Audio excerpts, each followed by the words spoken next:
with all the words and everything. And we wanted you, but we didn't talk to PR about it. So we just kind of yelled. Did you hear us yelling and keep walking? Our relationship can get through this if you did. You didn't know? You just didn't hear it. Okay, all right. Because it was right after the 7-second pause 2 years ago, and I'm like, oh, he's blowing us off. And I said, no. I said, come back just for 7 seconds. And you didn't even so I thought you were just kind of. You know me. I'm bigger than that. Okay, you are. Yeah, you would have just told us to our face you don't want to talk to it. All right, let's talk about this football team. Let's jump right into it. Michael Oher. I mean, I'm a guy who, I'm a Panthers fan, but I'm also a Ravens fan. I'm from up that way, not too far from Baltimore. I saw Michael Oher, and honestly, now here's where you laugh at me, because my opinion of football versus yours, I mean, I'm trying to tell you how to do your job. You probably find this amusing. I'm worried about Michael Oher at left tackle. You're probably tired of hearing guys like me say that.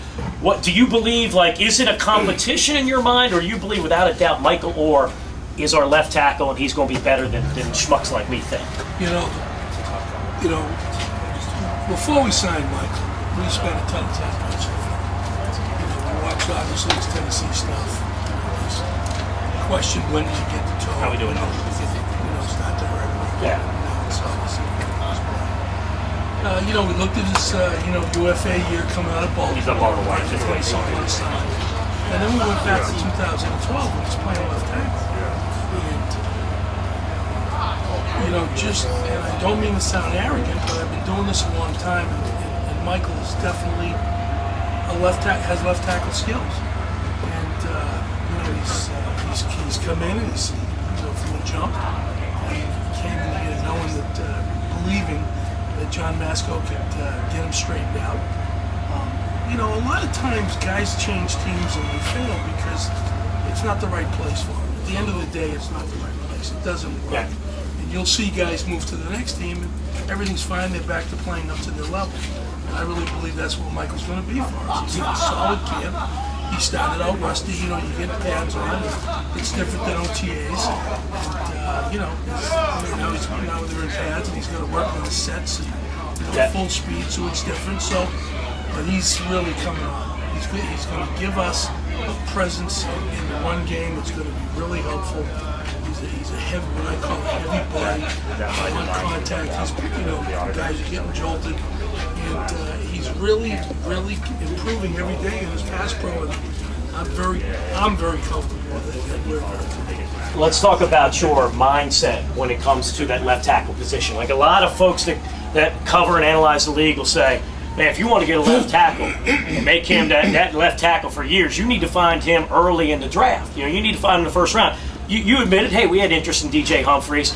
Do you view it differently? I know the Giants, when you were there, y'all played some left tackles that weren't exactly high draft picks and got really good work out of them. Do you view it differently? Hey, I don't need to get my left tackle here as high as some people say. No, you know what? I think it's just a matter of. It's a really good question, by the way. Well, thank you. He's trying to butter me up, Jim, so I don't ask hard ones. That's what he's doing. You got him wrapped around your finger. It's just a matter of who's available when you're there. The guy that really, as a younger evaluator, in my head, I really had you had to be Walter Jones. You had to be, you had to have classic left tackle feet in order to play the position. The guy that made me understand that you didn't need to, obviously you want a guy with great feet, great athletic ability, but the first guy that made me understand and realize that smarts, toughness, power, strength could allow a left tackle to make up was Jason Fabini. Played for the Jets for about 7-8 years. Then I want to say Jason went to Arizona, I'm not sure, but anyhow, he was with the Jets for 7-8 years. And came out of the University of Cincinnati, I believe. And he did not, Jason didn't have classic left tackle feet. I'm telling you right now, at the end of the day, he was so smart, so instinctive, tough, strong, that he was a very effective and productive player. I believe he might have made a pro. And then you turn around and you reference the Giants, and we had David Dean. Yeah. Let me tell you something. David, guys like that, obviously the margin for error is small. It's small. And when a guy is a pro and he understands what his issues are, he makes up for it in other ways.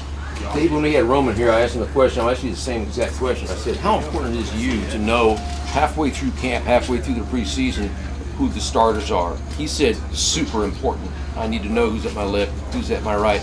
I asked you the same question. How important is how important is it for you to know halfway through camp who your starters are? Okay, so what you're saying, the question you're asking me is, really, it fits into what I call the coach's journey, the third preseason.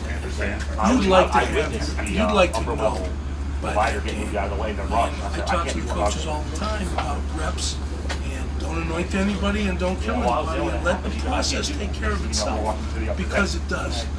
And, it is important. It's nice. It'd be nice to go into that third preseason game. Hey, listen, last year, what did we do at left tackle? We came in, it was Nate and Byron, and after the Buffalo game, we made the decision it's Byron. So there's an example. Okay? So, Roman's right. I mean, because you want to get comfortable, you want to know. It allows them to get into the film room together and they understand where they're going. It's helpful. So even though maybe they don't know, they know. To a degree. They haven't been told, but they know. To a degree. Yeah. And then, they're not your speaker. As opposed to what? Yeah, we may be, but they aren't. By the They way, aren't. before you get out of here, you got to hear a couple of things we have from you. But that's on there forever. You're the star of the show, even when you're not with And us. by the way, this guy, I don't even know what the hell he's doing, but we still got this.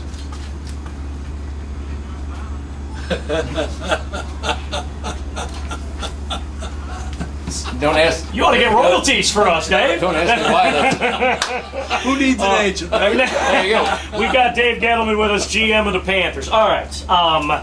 We sit here and stress out about football. Like, I know you stress out about football, but and you should. I probably should not stress out as much about it. You know what I mean? I should let y'all work and just watch.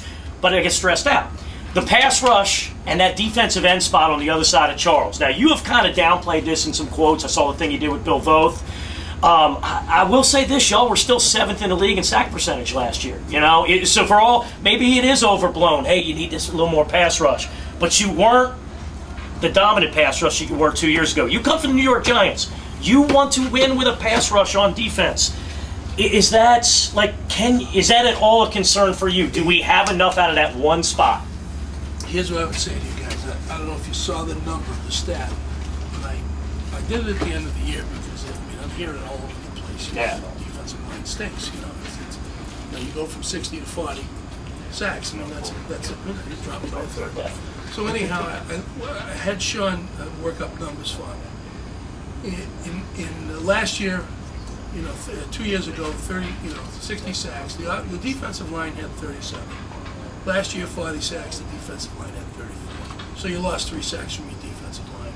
The big drop, and Ron and I have talked about it. The big drop, the biggest drop is in the secondary. We go from 10 to 1. Is that personnel or a change in blitzing? No, I think personnel. I think part of it's personnel. Yeah. Blitz, when you ask linebackers, when your blitz game, a lot of it's feel and instinct, and some guys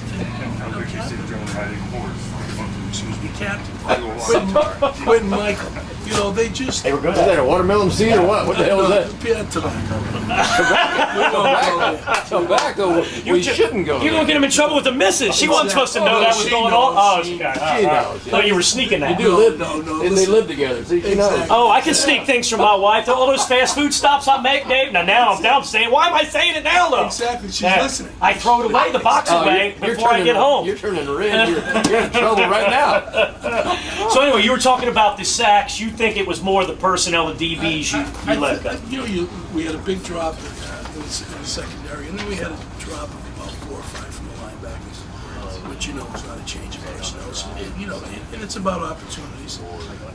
Excuse me, but I think that the way we finished with our pass rush is what I see us, where I see us at the very worst. And we sacked Ryan 7 times, and stayed on 10, and that final stretch. Again, I told you, I said this in my first presser when I got the job, and I said it this year. The way we finished was not fool's gold. It was real. It happened. It wasn't catching a rabbit's foot. And I think that the pressure we were able to create in the last 6-7 games is who we are. Is what we're going to do. Yeah, Is who we are. And the other thing you guys got to remember, let me tell you something. There were years in New York where when everybody's saying, where's the pass rush, where's the pass rush? Well, let me tell you something, boys. If you don't stop the run, you don't get the rush to passer. It's plain and simple. And that was a problem early in the season. Exactly. You didn't get a chance to pin your ears back. Exactly. There's no doubt. All right, last thing, I know you got to go. I know Ryan wants you to get out of here, and he will clobber me if I don't let you go. It's not his fault you're late. But this is, yeah, well, it's kind of part Dave's fault, part our fault. Can we share fault? Why No? not? Okay, good. See, the thing is, if you take the blame, you can't get in trouble. Ryan can say to me, you'll never get a guest again on this radio show. Until you rip that headset off, we're keeping you. Right now. I know how got it big works. shoulders, boys. I just want good. I get very excited talking football with you. Like, I don't want to make you uncomfortable. It's a very exciting thing. Last thing I want to ask you, I'm a huge Josh Norman fan. Like, I think this cat, he said it himself. Now, he was tooting his own horn, which he likes to do, but I'll toot it too. I think he is a top 10 corner. The way he played last year, I think if you look at some of the analytics sites, he was a top 5 corner, the way he performed. I'd like to see him get paid before the season starts, your deadline before the season. You're starting to laugh at me now. Because I think you could get a better value, I would bet that he is going to duplicate what he did. Are there any talks going on where you're trying to get it done, or do you need to see more from him? You know I don't talk about contracts. I don't think it's about contracts as much as it's about, okay, let's do it this way. Like, do you need to see more out of Josh Norman? Do you need to see more? Or do you believe in this man that he's an elite corner? I believe that Josh is a very good corner. And he's still the same. Okay. All right, that's as good of an answer as I can get. All right, here we go. Ryan Anderson's going to dump water on me right now if I don't stop this interview. Thanks, Dave, man. Love talking to you. Love the job you're doing. We appreciate it, man. Thanks.